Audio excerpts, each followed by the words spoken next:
हमारे व्यस्त जीवन में ईश्वर की आवाज़। जहाँ पानी है वहाँ पानी प्रवाहित होती है, जहाँ तेल है वहाँ तेल बहती है,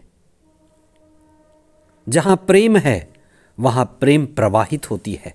संत योहन प्रेरित कहते हैं कि ईश्वर प्रेम है, ईश्वर प्रेम का भंडार है। और आज संत योहन प्रेरित का पर्व है, जिन्होंने ईश्वर को गहराई से समझा कि ईश्वर प्रेम है।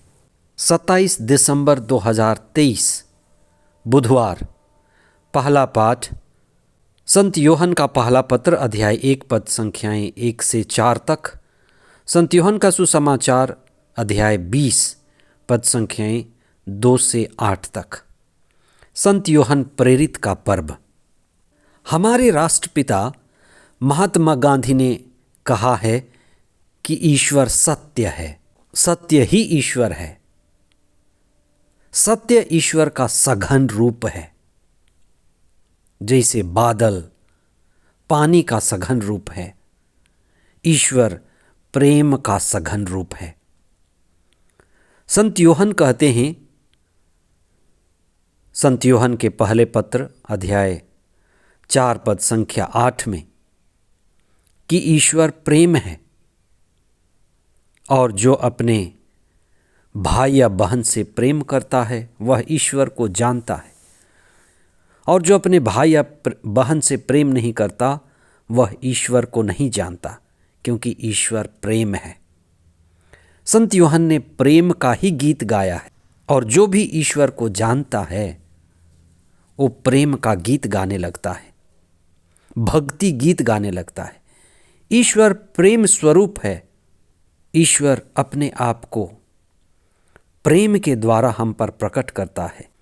संत योहन प्रेरित का पर्व हमें याद दिलाता है कि किस तरह से ईश्वर जो निराकार था, अव्यक्त था, ईसा के द्वारा व्यक्त हुआ, ईसा के माध्यम से व्यक्त हुआ।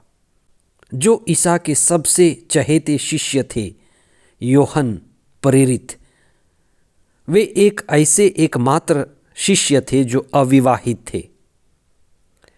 वे अपने बारे में लिखते हैं कि ईसा उन्हें सबसे ज़्यादा प्यार करते थे।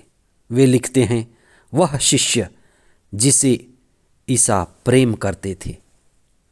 आज के पहले पाठ में योहन ईश्वर के प्रकट होने की बात करते हैं। ईश्वर जो प्रेम स्वरूप है, उसके प्रकट होने की बात अद्भुत है। ईश्वर जो पुराने व्यवस्थान में निराकार है, निर्गुण है, जो एक अप्रकट माना गया है, वह ईसा के द्वारा सगुण रूप में व्यक्तित्व के धनी बनकर आत्मापूर्ण जीवन जिया। और संत योहन कहते हैं कि हमने उस महान ईश्वर का दर्शन किया। ईसा के रूप में हमने ईश्वर के चेहरे को देखा। ईसा के द्वारा हमने ईश्वर की वाणी सुनी। ईसा को स्पर्श करके हमने ईश्वर को स्पर्श किया। ईसा ईश्वर के ही प्रतिरूप हैं। वे कहते हैं कि हमारा आनंद परिपूर्ण हो गया है। ये हमें समझने की बात है कि जो भी ईश्वर को अनुभव करता है उसका आनंद परिपूर्ण होता है। जो भी ईसा की शिक्षा और उसके बताए मार्ग पर चलता है वह आनंद से परिपूर्ण होता है, उससे मुक्ति मिलती है। इसीलिए यूहन्ना ने सुसमाचार लिखा कि सभी ईश्वर के महान प्रेम को जानें, समझें, ईश्वर के प्रेम के सहभागी बने, और हमारा यह जीवन ईश्वर से संयुक्त होकर जीने के लिए मिला हुआ है। इसलिए आज के सुसमाचार में ईसा के शिष्य पेतरुस, उसका दूसरा शिष्य योहन और मरियम मगदलेना ने पुनर्जीवित ईसा को अनुभव किया, वे उसके साक्षी बने। पेतरुस और यूहन्ना ने खाली कब्र को देखा। वहीं मरियम मगदलेना ने पुनर्जीवित ईसा को अनुभव किया। वो लिपटना चाहती थी। जो ईसा से प्रेम करते थे वे पुनर्जीवित ईसा के दर्शन भी किए। ईश्वर प्रेम है। संत यूहन्ना ने प्रेम का गीत गाया है और इस दुनिया में हर व्यक्ति का ये बुलावा है कि ईश्वर का अनुभव करे और ईश्वर के गीत गाए।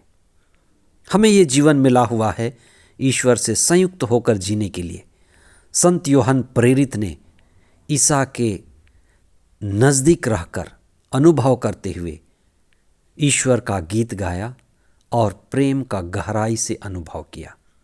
हम यही प्रार्थना करें कि सारे संसार में ईश्वर का प्रेम का विस्तार हो।